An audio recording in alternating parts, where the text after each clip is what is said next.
आज हम लोग पढ़ेंगे रैन ऑन द रूफ, ठीक है, जिसके कवि हैं कोट्स किन्नी। और कोट्स किन्नी के बारे में अगर बात किया जाए तो वह एक लायर भी हैं, लायर मीन्स झूठ बोलने वाले नहीं, वकील, एक पॉलिटिशियन है, एक जर्नलिस्ट हैं, और उसके साथ साथ वे कवि भी हैं। और कवि के बाद से वे उनका जन्म स्थल जो है वो अमेरिका के हैं, मतलब इनको कह सकते हैं कि यह एक अमेरिकी कवि हैं। कविता को शुरू किया जाए, और कविता को शुरू करने से का जो फर्स्ट स्टेंजा है उसमें पहला पंक्ति दिया गया है कि when the humid shadows hover के मतलब होता है मंडराना। तो मतलब व्हेन द ह्यूमिड मीन्स नम या आंत्र, भीगा भीगा सा जो होता है, और शैडो मीन्स छाया। तो कहा गया है कि जब क्या होते हैं कि ये छाँव जो है, छाया ह्यूमिड, वह क्या होती है कि over all the starry spheres, मतलब कि वह जब आकाश में, स्पीयर्स मतलब क्या बताया गया है,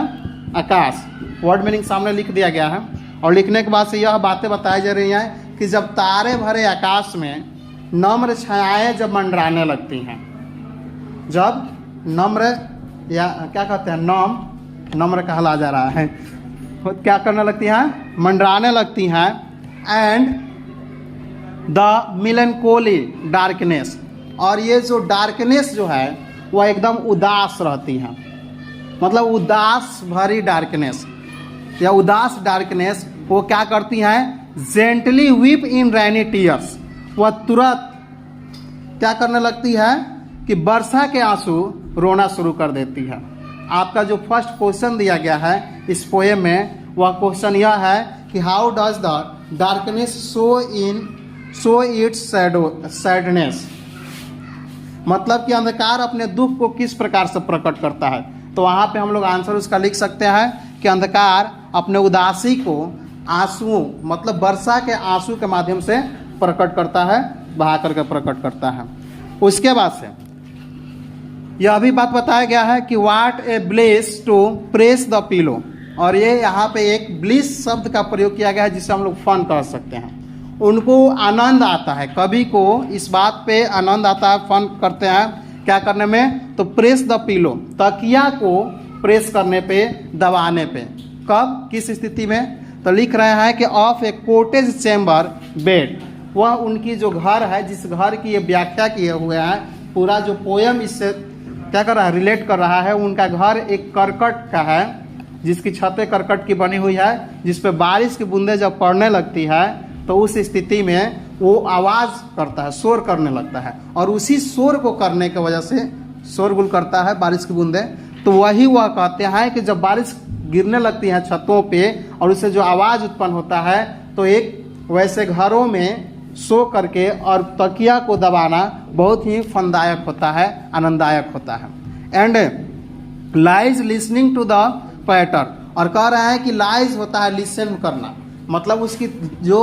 पैटर है, जो तड़तड़ाहट है, जो उसकी आवाज़ें गिर रही हैं, वो क्या होता है कि बहुत बढ़िया लगता है उसके आवाज़ को सुनना। Of the soft rain over head, कहाँ, तो उस बारिश की बूंदें जब इनके सिर के ऊपर, मतलब जहाँ पे करकट पे जो गिरता है और आवाज़ उससे जो उत्पन्न होती है, ये सो करके एक कमरे में तकिया को दबाते हुए और उनके ऊपर जो बारिश की बूंदें गिरती हैं, उसको सुनने में कवि को बहुत आनंद आता है। तो यहाँ तक तो हमारी एक, तो कुल मिलाकर के पैराग्राफ में यही कहने का मतलब है कि जब आकाश में, आसमान में छायाएं मंडराने लगती हैं, तो छायाओं के मंडराने से वो आकाश जो अंधेरा होता है वह क्या होने लगता है कि वह धीरे धीरे वर्षा के आंसू रोना शुरू कर देता है। और उस स्थिति में जब बारिश जो है बरसना शुरू हो जाती है, तब कभी अपने ही कक्ष में बेड पर तकिए को दबाते हैं और अपने सिर के ऊपर उस बारिश के बूंदों को सुनने में कवि को बहुत आनंद आता है। तो ये एक स्टेंजा हुआ। इसके बाद वाले स्टेंजा में यह बातें कही जा रही हैं कि every tinkles on the shingles has an echo in the heart. Echo means गूंजना होता है। तो वो जो प्रत्येक जो टिंकल्स है, टिंकल्स मीन्स तड़तड़ाहट लिखा गया है, लेकिन कह देंगे बूंदे। तो एक प्रत्येक बूंदे जब उनके छत के ऊपर चलती हैं, गिरती हैं, जब वे सुनते हैं तो वो क्या करने लगती हैं कि has an echo in the heart, उनके हृदय में, उनके दिल में वो हजारों गूंज उत्पन्न करती हैं, गूंज उत्पन्न करने लगती हैं। एंड 1000 ड्रीमी फैंसीज, फैंसीज का मतलब कह सकते हैं इमेजिनेशन, कल्पना। तो वो क्या होता है कि उस गूंज से, जब वो गूंजता है बारिश की बूंदें, तो वो गूंज उनके मन में क्या करती हैं, हजारों यादों को, ऐसे लगने लगता है इनको कि ये क्या करने लगे हैं, सपने देखने लगे हैं, सपने में किसी खो गए हों। इनटू बिजी बीइंग स्टार्ट, वो क्या होने लगते हैं, कल्पनाएं चलने लगते हैं, इमेजिनेशन करना शुरू कर देते हैं। और कह रहे हैं कि एंड 1000 रिकलेक्शंस, थाउजेंड्स मीन्स हजारों, और रिकलेक्शन को हम लोग कह सकते हैं मेमोरी, मीन्स हजारों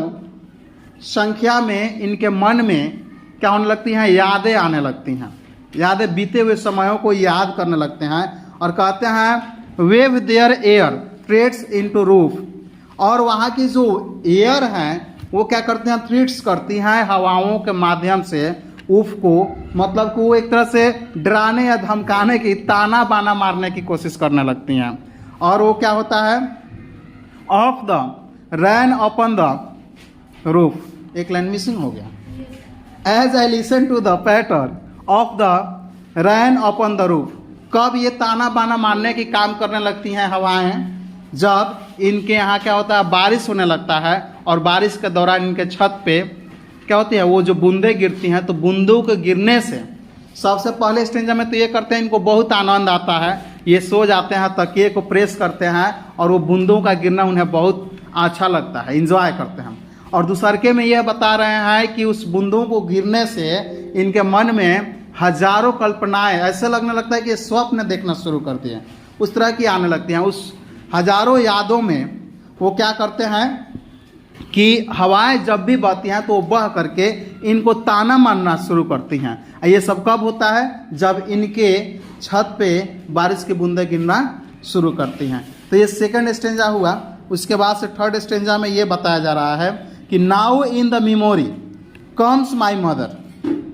इनके मेमोरी में, इनकी यादों में कह रहे हैं कि अब मेरे यादों में मेरी माँ आती हैं, अब मेरी यादों में मेरी माँ आती हैं। As she used in years agone, जैसे पहले, वर्षों पहले, कई वर्षों पहले वह आया करती थी, उसी प्रकार से आज भी अब वो मेरी यादों में कौन आती हैं, मेरी माँ आती हैं। To regard the darling dreams ere she left them till the dawn, वो क्या करती हैं कि वो तब तक यादों में रहती हैं जब तक कि सुबह ना हो जाए, सुबह की किरणें ना आने लगे, जब तक मैं उठ ना जाऊं तब तक वो मेरी यादों में आने लगती हैं। और आने के बाद से क्या करती हैं, वो I feel her found look on me, मैं देखता हूँ को मेरे ओर क्या करती हैं कि बहुत फॉन्ड से, फॉन्ड मीन्स क्या कहते हैं, स्नेह, वो बहुत ही स्नेह से मेरे ओर देखना शुरू कर देती हैं। As I list to this refrain which is played upon the shingles by the patter of the roof of the rain, जब ये बारिश की बूंदें ऐसे होने लगती हैं तो इनके यादों में क्या होती हैं कि इनकी माँ आती हैं, और इनकी माँ इनके पास आ करके और इनके सिरहाने बैठ करके इनको बहुत ही अफेक्शनली रूप से, बहुत ही प्यार से इनको क्या करती हैं, देखती हैं और इनके माथे को सहलाती हैं। ये तब होता है जब बारिश की बूंदें इनके छत के ऊपर गिरना शुरू कर देती हैं। यही रहा आज का क्लास।